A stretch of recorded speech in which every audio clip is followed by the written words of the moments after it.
Hello, my name is Colin Diamond and I'm Professor of Educational Leadership at the University of Birmingham. I'm the Director of our Education Leadership Academy. First, as ever, let's start with a huge shout out to everyone in schools working up and down the land. It's National Thank Teacher Day in England today, so to all of you, brilliant job under the most stressful of circumstances. Thank you. So I've written another blog and produced this little video to update everyone on what's been happening out there. There's been a lot of developments in the last week.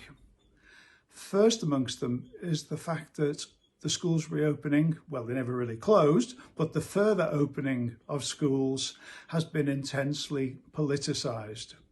Suddenly, teachers and the unions have become the enemy of the state. We've seen scientific evidence cherry-picked to suit the government's arguments. And if you take a look at the independent SAGE Group's report, and that group comprises of some eminent medics and epidemiologists, you'll find its conclusions rather scary and going in the opposite direction of what we're advised to do by our government right now. What stayed the same is the fact that we know to bring young children, 5 and 6 year olds, back into a socially distant form of learning will not help them and in fact could traumatise them. We've seen pictures of what's happening in France where children are playing, I'll use that term loosely, playing in their own square metre or so of space in the playground. That really is not good learning or social experience. So that remains a constant. And of course, for head teachers, for school leaders, that moral and ethical drive that underpins everything they do.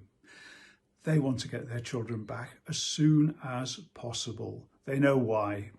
They know that some children are really not in a good place at home, but that has to be counterbalanced against providing a good learning experience and looking after the welfare of everyone involved in education. So, as usual, I've been listening very carefully to heads and chairs of governors and looking at what they've been planning. This week, I would like to give a big shout out to special school heads.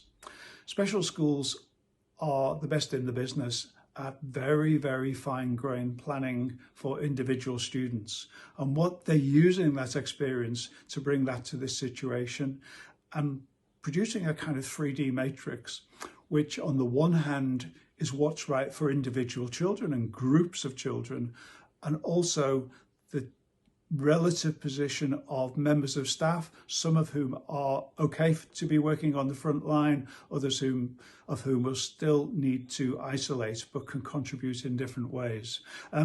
What that leads us to is a form of very gradual return, certainly no big numbers by the 1st of June, but one which protects the integrity of the educational offer and the well-being of everyone concerned.